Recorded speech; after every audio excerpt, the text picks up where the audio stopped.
After the Prophet's death, the Islamic world was led by 4 righteous caliphs. But when Hazrat Ali was martyred, Muawiyah took over the caliphate, and in his final days, he did something that had never been done before. He appointed his own son, Yazid, as the next caliph. For the first time, leadership was being passed down like a family inheritance, breaking the tradition of consultation and selection. When Muawiyah died in the year 60 Hijri, his son Yazid claimed the caliphate and demanded allegiance from all prominent Muslims. But Yazid was known for his life of luxury and excess. Many companions and their descendants refused to accept him as their leader. Among them was Imam Hussain, the grandson of the Prophet, son of Ali and Fatima. He refused to pledge allegiance to Yazid.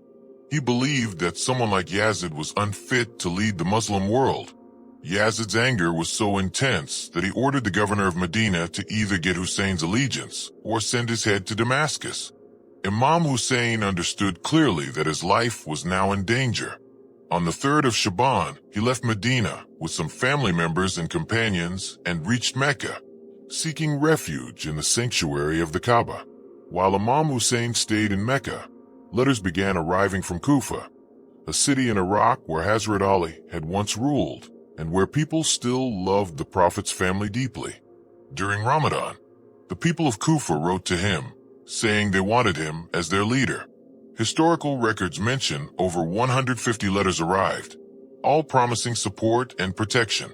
To assess the situation, Imam Hussain sent his cousin, Muslim bin Aqeel, to Kufa. When Muslim reached there in Shawwal, he found tremendous enthusiasm. Thousands pledged their allegiance and promised to support Imam Hussain. But when Yazid heard about this growing support in Kufa, he immediately replaced the governor with a ruthless man named Ubaydullah ibn Ziyad. As soon as Ibn Ziyad arrived in Kufa, he threatened the people. He declared that anyone who stood with Hussein would be executed. Fear gripped the city. The very people who had promised to die for Hussein locked themselves in their homes. Muslim bin Aqeel was left alone. On the 9th of Zilhijjah, he was captured and martyred along with Hani bin Urwa. These were the same people who once said they would give their lives for Hussein. On the 8th of Zilhijjah, just one day before Hajj, Imam Hussain decided to leave Mecca. Many begged him to stay, saying he was safe in the holy sanctuary. But he replied that he did not want the sanctity of the holy place to be violated because of him. He had received signs that Yazid's men might try to kill him even in Mecca. He left with his family, women and children, and a few loyal companions, heading toward Kufa. On the way, news reached them about Muslim bin Aqeel's martyrdom. His companions said they should turn back, since the people of Kufa had broken their promise. But Imam Hussain said he could not return. Whatever was to happen was now in Allah's hands. As they traveled, they were intercepted by her bin Yazid with 1,000 soldiers. Her said he had orders not to let them proceed to Kufa, but also not to let them return. Imam Hussain showed him the letters from the people of Kufa, but her told him the situation had changed completely. Near a place called Nainawa, her received new orders from Ibn Ziyad to force Hussein to stop at a desolate place with no water and no protection. On the 2nd of Muharram, in the year 61 Hijri, Imam Hussein's caravan entered the plains of Karbala. This was a dry, barren desert about 70 kilometers from Kufa, near the river Euphrates. Here, they set up their tents. The next day, Umar bin Saad arrived with 4,000 soldiers.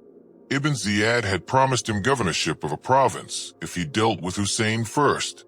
Umar bin Saad chose worldly power over truth. On the 7th of Muharram, on Ibn Ziyad's orders, Yazid's army took control of the river and cut off the water supply to Imam Hussein's camp.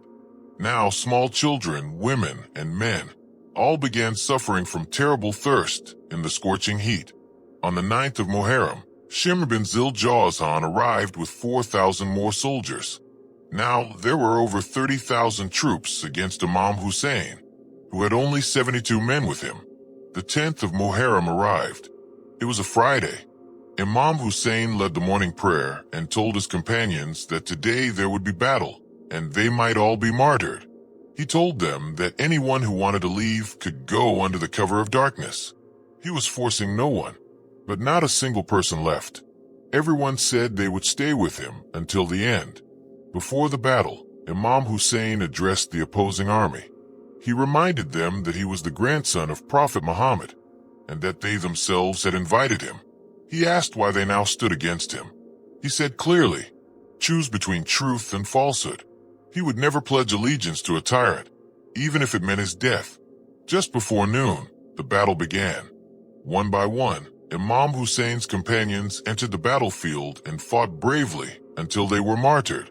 First the young men went, then the elders. Each one fought with courage, but all were killed. Hazrat Abbas, Imam Hussein's brother, heard the cries of thirsty children from the tents. He tried to bring water. He filled a water bag from the river and was returning when the enemy attacked from all sides. They cut off one hand, then the other, then struck his head. Abbas was martyred. One by one, everyone was martyred. Finally, only Imam Hussain remained. He held his 6-month-old son, Aqeel, in his arms and asked the enemy for water for the baby. The answer came in the form of an arrow that struck the infant's throat. Helpless, Imam Hussain threw his son's blood toward the sky and said, "O Allah, you are witness." Then Imam Hussain himself entered the battlefield, wounded, thirsty, exhausted, but firm on truth. Finally, Shimr bin Ziljazhan, a man who had once seen the Prophet, separated the head of the Prophet's grandson from his body. This was Friday, the 10th of Muharram. After the men were martyred, Yazid's army attacked the tents.